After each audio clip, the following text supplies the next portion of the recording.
All right, part two. Um, let's talk about the grapevine. What do I mean by the grapevine? That's the rumor mill. That's how information gets passed quickly. The grapevine exists everywhere. Now, as nurses, as RNs, you are in the beginning level of management. How can you, as a nurse, control the grapevine? And should you control it? Well, the easiest way to control the grapevine is to eliminate the need for a grapevine. If you're working in a facility where you have frequent management discussions about what's happening next, and that information gets passed out to the employees, there's not a whole lot of need for a grapevine. Grapevines exist when information is scarce. What's the greatest source of grapevines in a hospital? We'll talk about that in class. How accurate is a grapevine? Frequently, it's very accurate, although not always detailed. So, good management practice is to spread information as often as possible, as accurate as possible, to be available to answer questions directly and honestly and openly. And when you do that, the need for passing rumors is minimized. There will always be a grapevine. It'll just be less important. Now, cultural differences.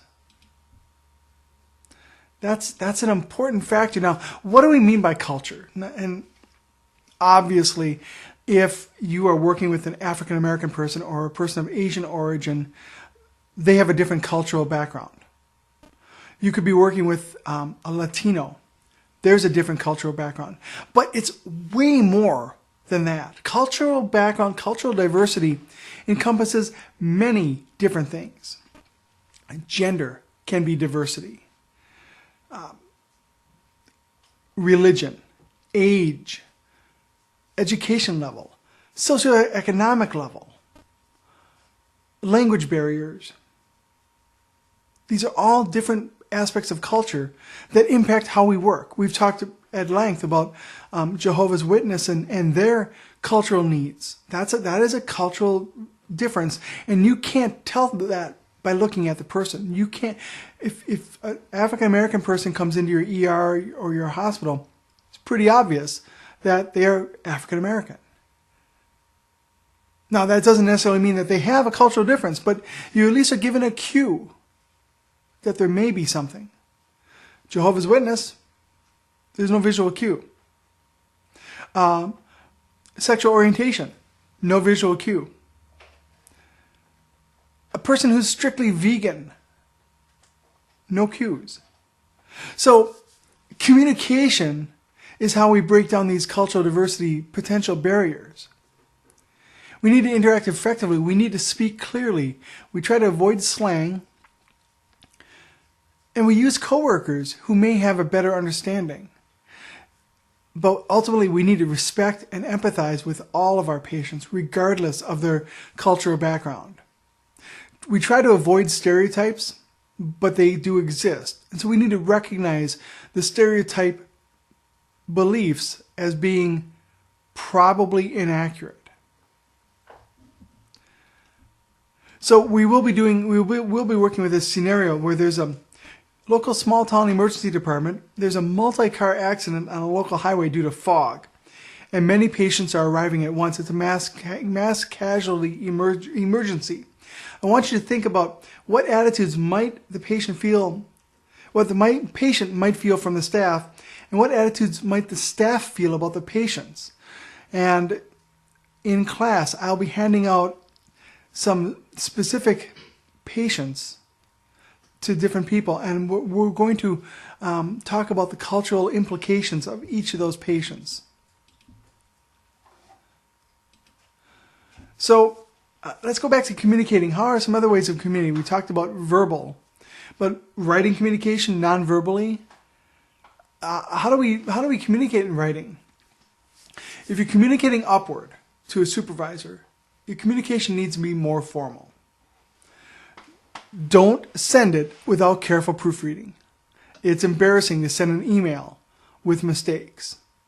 Take time to make necessary revisions. Organize your thoughts. Be clear and concise. Can you reduce the words? Can you reduce the size of your message to a couple of lines? If you can, that's a much more powerful communication than sending a paragraph this long. Keep it short and simple. How well you write will strongly influence how your message is evaluated. It can be very frustrating to have an important message and not have it taken seriously because you had typos, you used slang, you were not business focused. How about nonverbal communication? That is really important. Make eye contact with the person, but understand that other cultures may not make eye contact with you. That's okay. Just understand that you need to try to have the proper level of eye contact. If you're sitting or standing, stand up straight with your shoulders back. Slouching indicates sometimes lack of confidence. It could also indicate that you have back pain and are tired. But you understand how sometimes things can be misunderstood. Use a forceful voice without pauses to suggest confidence. But pause if you need to, especially when you're asked a question. Don't rush in to answer. Watch for distracting behaviors. Watch for people taking apart their pens and fidgeting with their pens and cleaning their glasses. That could indicate that they're not truly listening. Or it could indicate that they need those distractors to help them focus on what you're saying. Don't assume. When you're listening, make sure you hear what's being said. Focus on what's being said. Try not to come up with the answer to counter their argument until you've heard everything that's being said. Control your emotional response. If you get angry, if you get loud and verbose, that will probably not help your message. Take notes if need be. Pay attention to that nonverbal communication. Let the speaker tell their whole story before you cut in. Even if you know that you know the answer right away, let them tell the story.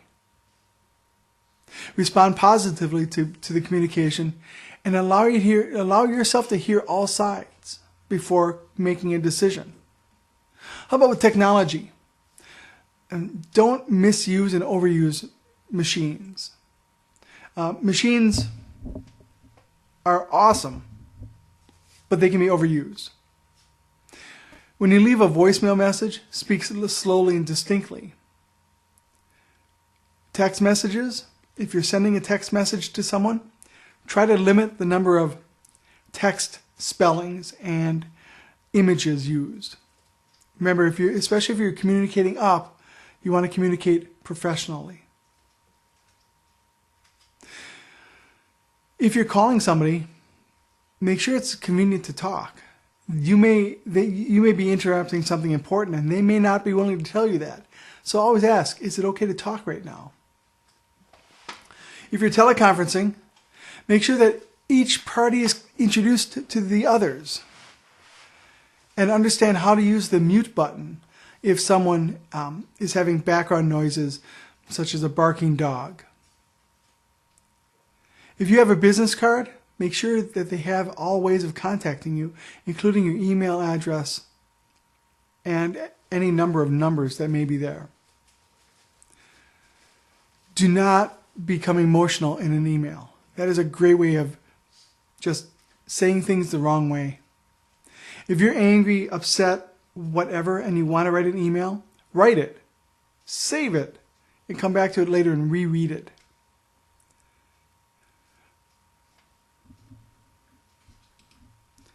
So, the group process. This is a key concept. The group process is how things get done in groups. That's why we call it group process. There are 5 steps, and each of these is crucial to the success of the group process. So let's talk about the 5 in order. Forming is the first step. That's when everybody comes together.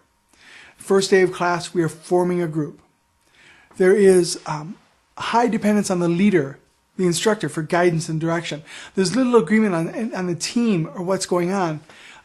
Individual roles and responsibilities are probably unclear.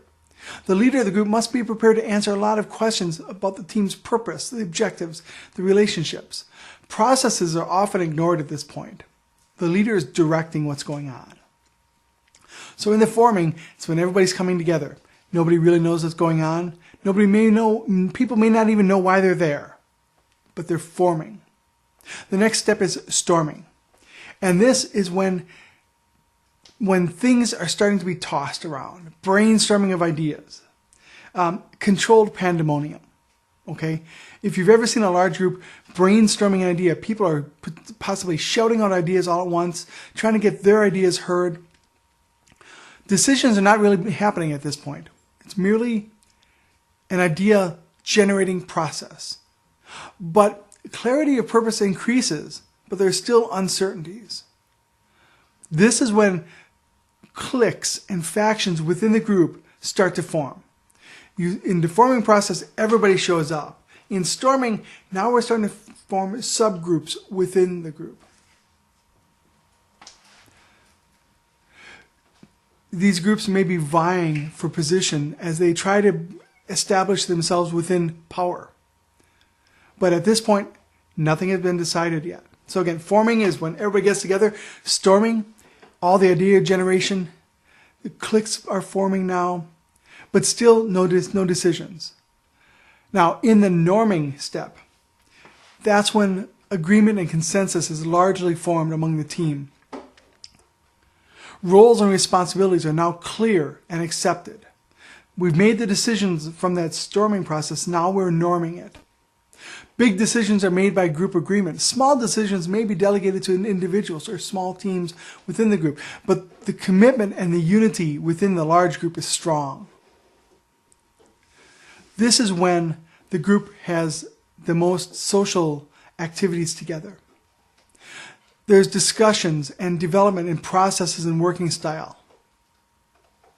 So norming is when decisions have been made and now there becomes a true uniformity to the group. The next step is performing. And this is truly when the group starts to live its purpose. They're working together because everybody knows what's going on. The team has a shared vision. It's able to stand on its own feet without any interference or participation from the leader. There's a focus on achieving or overachieving goals. And the team makes most of the decisions against criteria on its own. The team has a high degree of autonomy because they know what's happening. They know what needs to happen. They know the goal. They believe the why. And then we come to adjourning. And that's the last step of a group process. That is when the process is complete. What needs to be done is done, and the group disbands. Forming, storming, norming, performing, adjourning. Those are the 5 steps of the group process. They happen in the same order, and they must happen in that order for each step to develop. Really important concept to learn. Now, within any group, you will have 3 dysfunctional group personalities. They are always present.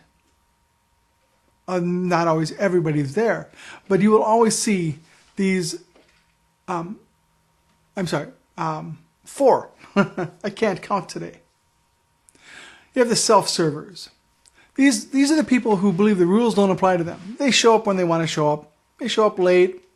They don't contribute very much. They just assume that they are above all of that. And then you have the motor mouth. And these people, they're a motor mouth. They talk sometimes just to hear their own voice.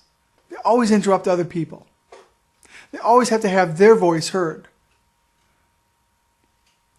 They can be a very disruptive influence. Then we have the mouse. And the mouse is very fearful of voicing their opinion. They take no risks. They try to avoid responsibilities. They go along with the group. They're always in agreement with the group. And then the critical conservative. This person criticizes any idea that is not their own. Whatever comes up, oh, that's not going to work. Or, we did that in the past, it failed then, it's going to fail this time. They are obsessively negative about everything. Now, how many of those 4 dysfunctional group personalities do you work with? I am willing to bet you can list a name for each one of those.